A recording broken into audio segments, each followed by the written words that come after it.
I'm off. As I open the front door and call out to my mom, I start walking towards the train station. It takes about 10 minutes to walk from home to the station, even at a leisurely pace. I could ride my bike to the station, but it's easier to walk down the stairs in the park along the way, so I usually walk. Walking my usual route at my usual time, I meet the same people in the same places and exchange greetings.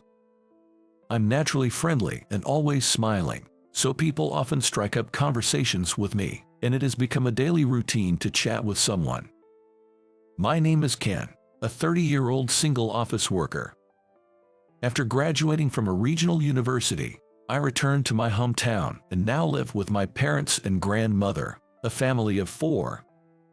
Being an only child and having working parents, I grew up close to my grandma, and even when I was living alone in university, I always looked forward to her visits. Whenever she visited, I would take her to tourist spots and nice restaurants as a way of repaying her for raising me when I was little. Initially, it was meant as a way to repay her, but eventually, I found joy in seeing her happy face, and I remember looking forward to her visits. In my university days, learning that my grandma felt lonely when I was away, I decided to find a job close to home and was luckily hired by my current company. My grandmother was very happy about this and now looks forward to taking care of her great-grandchildren, though it seems I won't be able to fulfill that expectation anytime soon. Because my grandma lives with us, whenever I see an elderly person struggling with heavy bags on the street, I can't help but assist them. This has occasionally led to me being late for work. My previous boss was understanding and overlooked my tardiness, but the new boss, George, does not tolerate it. "What, you're late again?" George's voice echoes in the silent office during the morning assembly. "I'm sorry. I saw an elderly person with heavy bags at the crosswalk, and as I helped them and we started to cross, the pedestrian signal began to blink. I carried their bags to the station, and that's why I'm late," I explained with a smile and a scratch of my head. As usual, my colleagues laugh, knowing it's typical of me, but George slams his desk and yells, "Don't smile and shrug it off. It's not just you're late. How many years have you been a working adult? Being punctual is basic common sense. The previous boss might have let it slide, but I won't. Everyone listen up. Tighten up your act." George's shouting makes not only me but also my colleagues tense up. "I'm sorry. I'll be more careful from now on. I apologize on the spot, but I don't plan to stop helping people in need. I just decide to change the time I catch the train, leaving home 30 minutes earlier from the next day." The next day, waking up 30 minutes earlier and getting ready for work, my mom hurriedly prepares breakfast. "Are you going to work already? It's earlier than usual." "Yesterday, I was late because I helped an elderly person with their bags to the station and got scolded by George. I can't stop helping people, so I thought I'd leave home earlier." "You're as kind as ever. Grandma's influence, I guess," she says. After finishing the breakfast she prepared, I head to the station, but leaving just 30 minutes earlier makes everything feel different. The people I meet and the scenery. I miss the daily greetings with the people I used to meet, but I can't afford to be late for work anymore. When I arrive at the office, my colleagues are surprised by my early arrival. "Hey, aren't you at the office earlier than usual? I got scolded by George yesterday." "It's not like you were late because of your fault, right? Well, knowing you, if you see someone in trouble, you'll help them. So you adjusted your time to come in earlier, huh?" "Exactly. I can't ignore someone in trouble." As we talk, George stands behind us and comments, "Good Samaritan, help if you're late. It affects your personal evaluation. Your performance is already low. Before helping others, improve your own skills. I end up doing the work you can't handle. Think about how it affects others." He then heads to his desk. A month passes, and I've gotten used to arriving 30 minutes earlier. One day, while waiting at a crosswalk near the company's nearest station, I witness a car accident right in front of me. The car, attempting to enter a convenience store, misjudges the turn, hits the curb, and bounces high. Probably startled, the driver meant to brake but accidentally steps on the gas instead. making a loud engine noise and accelerating towards the store. "Watch out!" I shout, and the car brakes suddenly, colliding with another parked car. White steam rises from the out-of-control vehicle, and the airbags seem to have deployed. I rush to the car and speak to the driver, who responds. Looking into the hit car, I see no one inside, so I check with the driver of the accident car if they need an ambulance. The owner of the hit car comes out of the store, yelling, "What have you done? It's a brand new car. It wasn't intentional, and right now, her condition is more important," I say while addressing the driver in the car. "Are you okay? Are you hurt anywhere? Should I call an ambulance?" To my barrage of questions, she replies, "I'm fine. Thank you for your concern." Her voice was trembling. "I'll call the police right away. If you feel any pain, let me know and I'll call an ambulance." "Thank you. I need to apologize to the person whose car I hit." Saying this, the woman gets out of her car. As she steps out, her stunning beauty takes the breath away of the gathered crowd, and the owner of the car she hit quickly changes his attitude. "It's a new car, isn't it? I'm terribly sorry for my mistake in driving," she says, her eyes tearing up as she apologizes. The owner replies, "Are you hurt? Don't worry about the car, it can be fixed." The man is visibly smitten by her. I watch this from the corner of my eye while calling the police and arranging for their arrival. When I call the police, they ask the reporter to stay at the scene, so I decide to wait for them.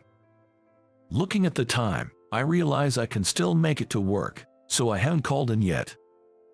"Thank you very much. If you hadn't shouted, things could have been much worse. My name is Jessica," she introduces herself. "I'm glad you're not hurt. Have you contacted your insurance company yet?" "No, not yet. This is my first time being in an accident, so I'm not sure what to do. I called my mom, and she said she'd send someone over." I advise Jessica to contact her insurance company and wait for the police. The police are taking a while to arrive, perhaps due to traffic, and I start to feel anxious. Deciding to call the office, I had the bad luck of George answering the phone. "Good morning. This is Ken. There's been a traffic accident near the convenience store close to the office. I called the police, and they asked me to stay on the scene. The police haven't arrived yet, so I think I'll be late." George responds insensitively. "Do you always make excuses like this? It's because you always stick your nose in such matters. I don't trust what you say. Which convenience store is it?" I murked but reply, "It's the one halfway between the office and the station." "Fine. Stay there, I'm coming over," he says and hands up. After a while, the police arrive, and Jessica and I are separately questioned. A crowd of onlookers gathers, and the police seem to be instructing them not to get too close. After the questioning, while talking to Jessica, George arrives and says, "So the accident was real, but a good-natured incompetent like you is no longer needed. Once you're done here, go home." George says this while looking at me. Hearing this, Jessica says, "I'm sorry, it's because of me." I'm shocked and at a loss for words. "It's okay. It's my fault for being late," I reply. Overhearing George's words, the onlookers react. "How can you say something like that? This man was helping people. Which company fires someone for that?" Other onlookers chime in. "That's right. If he hadn't shouted, things would have been worse. He was proactive in dealing with the aftermath, too." "What are you saying without having seen anything?" Surrounded by the crowd, George looks flustered and quickly heads back to the office. Then, one of the onlookers offers, "Are you really going to be fired? If it's okay, I can introduce you to another job." They offer their contact information, and others also volunteer to help. I thank them and am about to leave when Jessica says, "Could you wait a bit longer? My parents are on their way, and I really want to thank you. I can settle down knowing I'm the reason you're being fired." "No need for thanks. I just did the right thing." The wrong one is George. My previous boss used to praise me. George and I just don't see eye to eye, and it's crazy he could say such a thing in this situation. I unusually speak with a firm tone. As the police finish their investigation and the onlookers start to disperse, a group of people approaches. One of them spots Jessica and comes over. "Jessica, are you hurt?" "No, I'm fine. Please prioritize the repair and replacement car for the person I hit," she says, introducing the car owner. The man apologizes to the owner, and they exchange contact information and discuss compensation. Then, people who appear to be her parents arrive. They are looking like the epitome of elegance and wealth. Her mother rushes to Jessica. "Are you all right, Jessica? Are you injured?" She looks at Jessica with almost tearful eyes. "Mom, I'm sorry for worrying you. I'm not injured at all. I feel terrible for hitting someone's car, but there's someone else I feel even more sorry for," she says, looking at me. Being stared at by Jessica, I blushed and hurriedly said, No, don't worry about it. I was already thinking about quitting because of that boss, so I would have left sooner or later anyway." What do you mean?" Jessica's father asked her. "When the accident happened, he was the first one to come over and talk to me. He called the police for me and stayed by my side so I wasn't alone. He also advised me to contact the insurance company." Jessica explained what happened after the accident, saying, "It seemed we were told to stay here until the police arrived, but because of that, it looked like he was going to be late. His boss came here, and right on the spot, he said he was fired and went back to the office." Jessica, teary-eyed, explained how I ended up being fired. "I see. I understand the situation, but it's unacceptable to fire someone for helping others, if it's not too much trouble. Could you tell me the name of the company you work for?" her father asked, but I didn't feel like disclosing a company name. "The company has nothing to do with this." Refusing to mention the company's name, her dad noticed the company pin badge on my suit's lapel and said, "So, you're an employee of our company." Jessica and I exchanged glances. "President Smith, the pin you are wearing is our company's emblem. I'm not the president, but the owner," he said with a smile. "Thank goodness, Dad. Please help Ken. He's not at fault," Jessica implored, smiling at Owner Johnson, the owner. However, Owner Johnson said, "I'd like to help, but first, we need to understand why George said what he did. It's inappropriate for me, as the owner, to directly intervene. We need to investigate." "Do you often arrive late?" he asked.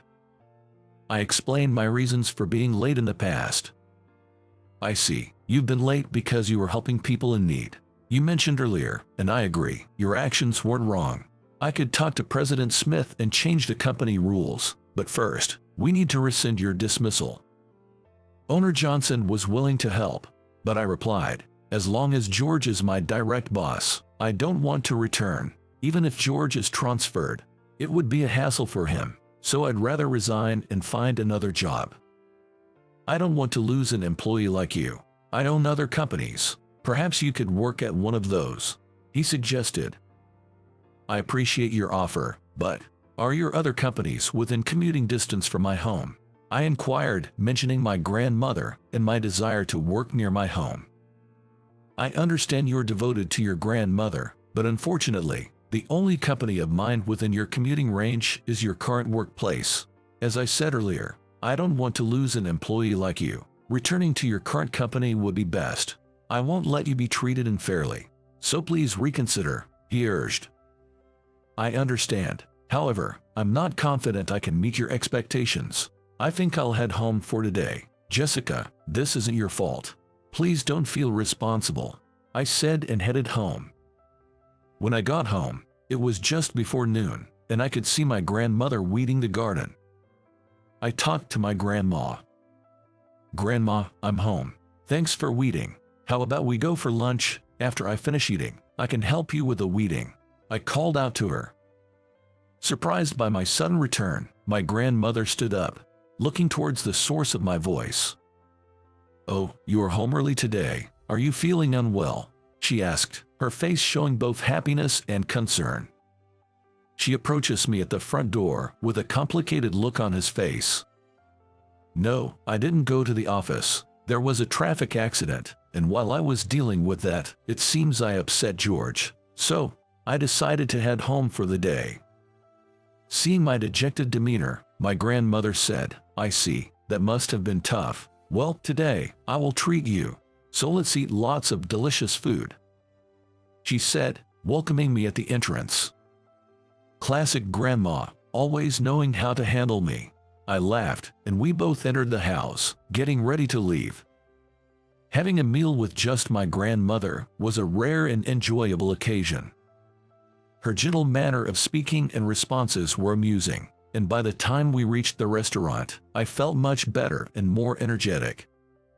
After we finished a hearty steak, I took care of the bill and left the restaurant. Grandma was going to pay, she protested, trying to give me money. "It's okay, Grandma. We ate a lot, so we need to exercise. Let's weed the garden together when we get back," I said, opening the passenger door for her as I was moving to the driver's seat. Jessica approached, waving her hand. She seemed to have been out with her mother. "Is this lady your grandmother, Ken?" "Yes, she's my grandma. I invited her for lunch after seeing her weeding the garden when I got home." "Really? She's such a lovely grandmother. And look at you, opening the car door for her like a true gentleman," Jessica said with a smile. My grandmother, surprised to see me talking to a beautiful woman, had her eyes wide open. "May I say hello to your grandmother?" Jessica asked, and though surprised, I responded, "Sure," while opening the passenger door. "Grandma, this is Jessica. She wanted to greet you." As I spoke, my grandmother tried to get out of the car. No, Grandma, you can stay seated. My name is Jessica. I was helped by Ken this morning," she introduced herself. "Oh, is that so? I thought you were Ken's girlfriend and got quite surprised. Ken has been kind since he was little. He's my pride and joy," my grandmother said. Jessica replied, "I heard from Ken that he was raised by his grandmother. He's really grateful for that." Then, to my surprise, my grandmother said, "Oh dear, is that so? I haven't done much. I keep saying I want to see my great-grandchildren soon. You're too good for Ken. Maybe there's someone better for you out there." "Grandma, what are you saying such things all of a sudden?" I interjected, a bit embarrassed. Jessica then playfully said, "What? Ken doesn't have a girlfriend? Then, I might just have to apply for the position." Shocked by her comment, I quickly said, "Jessica, please don't say things like that, even as a joke. Grandma might take you seriously. Grandma, let's go home and do some weeding." "Well, Jessica, we're heading back now." After closing the passenger door, I took my seat in the driver's seat. As I drove off, I saw Jessica in the rearview mirror, waving until my car was out of sight. During the drive back, Grandma talked nonstop about Jessica, even sharing the story with my parents at dinner. "I wish I had seen her. She seems to be Grandma's favorite," my mother commented. "How did you meet her?" my father inquired. I told my family about the morning's events, but the conversation turned tense when it came to my dismissal. "That George at your company, isn't something wrong with him? What are you going to do from tomorrow?" my father asked. "There's no reason for you to be fired. What's the name of that manager? I'll call your company tomorrow and give them a piece of my mind," my mother said. They were visibly upset. Then I explained that Jessica's father was the owner of my company and that he offered to let me work at another one of his companies, but none were within commuting distance. Hearing this, my grandmother, who had been quietly sipping her tea, sadly asked, "Ken, are you going to leave home again?" "Don't worry, Grandma. I turned down the offer because the companies are too far. I'll find a job that I can commute to from here," I reassured her. Hearing that, Grandma seemed relieved and sipped her tea again. "Even though you did nothing wrong, why should you have to quit? I'm really upset about the idea of you quitting." "That's right. The one who should be quitting is George." Both of them seemed quite worked up, so I calmed my parents down. "Okay, both of you relax. I'll check how things are tomorrow. I'll contact a colleague and see what the atmosphere is like. I'll let you know tomorrow night, so don't be so angry." I went to my room, called my colleague and told them about what George had said and that I would take the day off tomorrow. Then, my colleague called me. "Hey, tough day." George left abruptly, so I was wondering where he went off to. He acted like nothing happened at work today. "I'll let you know if I find out anything tomorrow." After saying that, he hung up. I lay in bed thinking about looking for a new job, but also remembered what Jessica had said to Grandma. Me, her boyfriend. That's clearly just lip service. What am I expecting? But Jessica, she's really beautiful. Rich and beautiful. It's a world too different for me to be a part of. Muttering this, I stared at the ceiling, and before I knew it, I had fallen asleep. I woke up in a panic to find it was the middle of the night and thought of going back to sleep, but I couldn't stop thinking about Jessica. Eventually, morning came, and I spent the morning sitting on the living room sofa in a daze. Then, Grandma sat next to me and asked seriously, "Ken, are you okay? Are you lovesick?" Lovesick? For a moment, I didn't understand what she was talking about, but then I burst into laughter when I realized what she meant. "Lovesick? Grandma, I didn't get what you meant at first. Jessica is out of my league. She wouldn't be with someone like me. What she said yesterday was just her being kind. It got my heart racing, but she and I live in different worlds." "Is that so? She's from a different world, like a foreign girl." Hearing this, I didn't want to drag the conversation out any longer, so I told her I was going for a walk to clear my head and left the house. Walking around the neighborhood on a weekday morning, something I hadn't done in years, I got greeted by many people. Most of them were elderly neighbors, all of whom I had helped with carrying things or other favors in the past, and they thanked me again for those times. I might have been fired for being too kind, but I felt reassured that I hadn't done anything wrong. As I was thinking of heading back, I received a text from my colleague. "George was taken to the president's office by our manager, Connor. I think it's about your dismissal," the text said. "Thanks for letting me know. If you hear anything more after George returns, please contact me," I replied, feeling a bit nervous. Back in my room, I kept glancing at my phone, anxious about any further messages from my colleague. Exhausted from lack of sleep and restless feelings, I fidgeted with frustration. Then, the notification sound for an email went off again. I checked my phone and read the email from my colleague. "George came back. I gave your phone number to Connor when he asked for it, so he might call you soon." The email read, and just as I finished reading it, my cell phone rang. "It's from the company. Probably Connor," I thought as I answered the phone, and indeed, it was Connor. "Ken, right. George seems to have fired you, but the company does not acknowledge that fact. After all, a manager does not have the authority to fire an employee. Please come to work as usual from tomorrow." I asked Connor in response to his words, "What will happen to George? Kind as the rumors say, aren't you? Worrying about someone like him.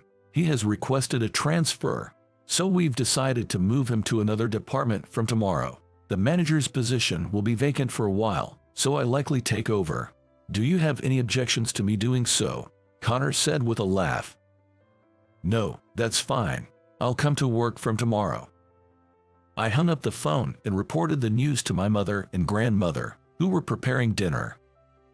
My mother, looking relieved yet busy, said happily, "That's good, or rather, it's only natural. Bring your suit and shirt, I'll iron them for you."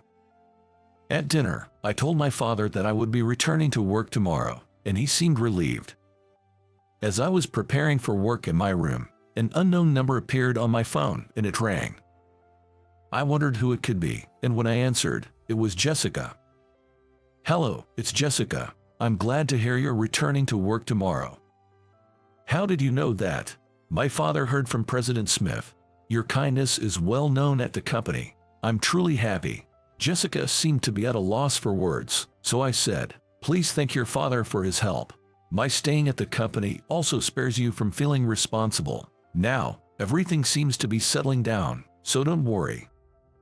"Don't say such sad things. If it's not too much trouble for Ken, I would like to continue calling you as a friend." I was momentarily taken aback by Jessica's words but regained my composure at the word friend. Is that so? Then, please let's continue as friends. I'll be returning to work energetically from tomorrow. Thank you for the call. Good night. I hung up and went to get the suit and shirt that my mother had ironed for me. I switched my mindset for the return to work tomorrow and decided not to think about Jessica anymore. The next day, when I went to work, colleagues who knew the situation approached me one after another, and I felt glad to be back at the company. Then, Connor called me. Thank you for coming in. Join me in the president's office at 10 o'clock. It seems that the president wants to confirm if what George said is consistent with what happened. Understood. I replied and, when the time came, went to the president's office with Connor. You're Ken, the one who helped the daughter of owner Johnson, President Smith said, and as soon as I entered the room, and Connor seemed surprised to hear this. So that's what it was. That's how President Smith came to hear about Ken's situation.